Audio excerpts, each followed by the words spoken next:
নমস্কার সবাইকে, আশা করি সবাই ভীষণ ভালো আছো। চলে এসেছি অন্যান্য দিনের মতো আজও একটা নতুন রেসিপি নিয়ে। আজ বানাবো ভীষণ মজার, গরমে প্রাণ ঠান্ডা করার মতো তরমুজের আইসক্রিম। তরমুজ দিয়েই খুব সহজেই কিভাবে সেরা স্বাদের আইসক্রিম বাড়িতে বানানো যায় স্টেপ বাই স্টেপ আমি সুন্দর করে বলে দেব, তাই স্কিপ না করে পুরো ভিডিওটা দেখার অনুরোধ রইল। আর তার সাথে থাকছে আমার কিচেন টিপস। আমি এখানে তরমুজের ছোট ছোট টুকরো করে নিয়েছি আর তরমুজের দানাগুলোকে ভালো করে বেছে ফেলে দিয়েছি। এবার মিক্সারে দিয়ে তরমুজের জুস বানিয়ে নেব।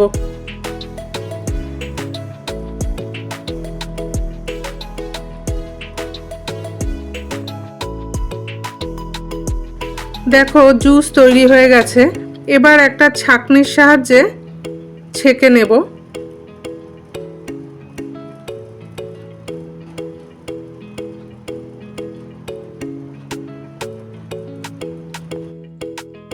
তরমুজের জুস পুরোই ছাঁকা হয়ে গেছে। এবার চলো আইসক্রিম বানাতে চলে যাই। ওভেনের মধ্যে একটা কড়াই বসিয়ে দিয়েছি। এখন কিন্তু ওভেনটা আমার অফ করাই আছে। দেখো জুসটা এখন অনেকটাই পাতলা। এবার এর মধ্যে আমি দিয়ে দেব 2 চামচ চিনি। চিনিটা তরমুজ কতটা মিষ্টি তার উপর নির্ভর করছে। চিনিটা তোমরা কম বেশি করে নিতে পারবে, তবে আইসক্রিম একটু মিষ্টি মিষ্টি হলেই ভালো লাগে। এবার দেব এই 1/2 চামচেরও কম বিট নুন। এই বিট নুন আর চিনিটা কিন্তু তোমরা তোমাদের স্বাদ অনুসারে দিও। তারপরে দেব 1 চামচ কর্নফ্লাওয়ার। আমি যেহেতু এখানে জল মেশাবো না, তাই তরমুজের জুসের সাহায্যেই এই কর্নফ্লাওয়ারটাকে গুলে দিয়ে দেব। তবে কর্নফ্লাওয়ার কিন্তু সরাসরি জুসের মধ্যে দিও না, এভাবে প্রথমে একটা বাটিতে গুলে নিয়ে তারপরে দিও। কর্নফ্লাওয়ার দিলে দুটো সুবিধা, এক তো তোমার কর্নফ্লাওয়ার মেশানো জল দিলে মিশ্রণটা ঘন হয়ে যাবে, তারপরে আইসক্রিমটা খেতেও ভালো লাগবে। এরপরে আমি ওভেনটাকে অন করে দিলাম, দিয়ে এবার অনবরত নেড়ে যেতে হবে।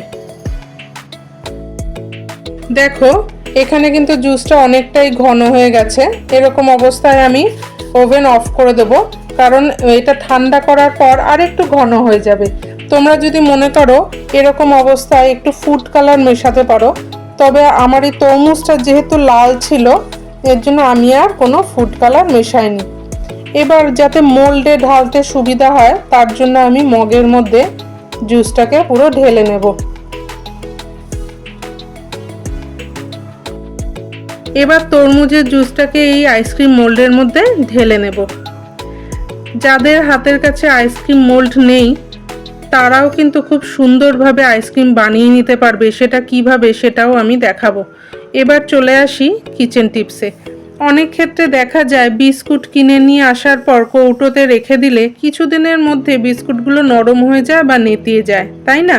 তো কি করবে, কৌটোতে কয়েক দানা চিনি দিয়ে রাখো, বা কৌটোটাকে যদি বিস্কুটের কৌটোটাকে যদি ফ্রিজে রেখে দাও তাহলেও কিন্তু বিস্কুট দারুণ মুচমুচে থাকবে।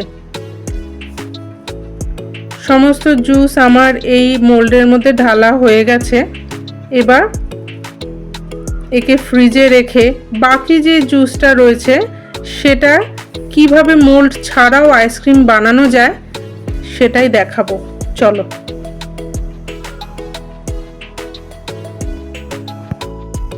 বাকি যে মিশ্রণটা ছিল সেটা এই কাপগুলোর মধ্যে ঢেলে দেবো। মোল্ড না থাকলে কোনো চিন্তার ব্যাপার নেই, এই কাপগুলোতেই কিন্তু খুব সুন্দর আইসক্রিম তৈরি হয়ে যায়।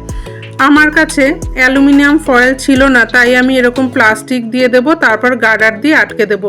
প্লাস্টিক দিয়ে কভার করার পর আমি একটা ছুরির সাহায্যে এই কাপের ওপরে একটা ছিদ্র করে নিয়ে আইসক্রিম কাঠি দিয়ে দিলাম।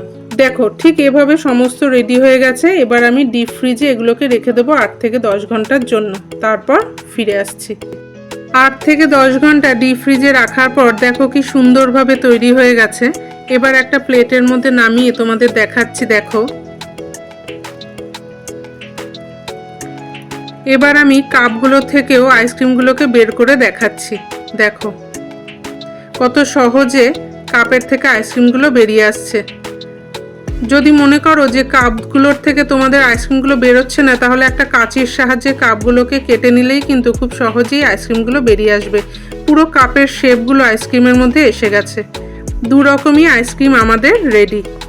তরমুজের আইসক্রিম দেখতে যেমন সুন্দর হয়েছে, এই আইসক্রিম কিন্তু খেতেও হয় অপূর্ব। গরমে তরমুজ খেতে তো আমরা সকলেই পছন্দ করি, বাচ্চা থেকে বয়স্ক সকলেই পছন্দ করবে এই তরমুজের আইসক্রিম। ভালো লাগলে একটা লাইক কমেন্ট করে দিও, আর চ্যানেলটিকে সাবস্ক্রাইব করে দিও প্লিজ। আজ তাহলে আসি, আবার আসবো পরের ভিডিওতে দুর্দান্ত স্বাদের একটা রেসিপি নিয়ে। ভালো থেকো, সাবধানে থেকো, টাটা।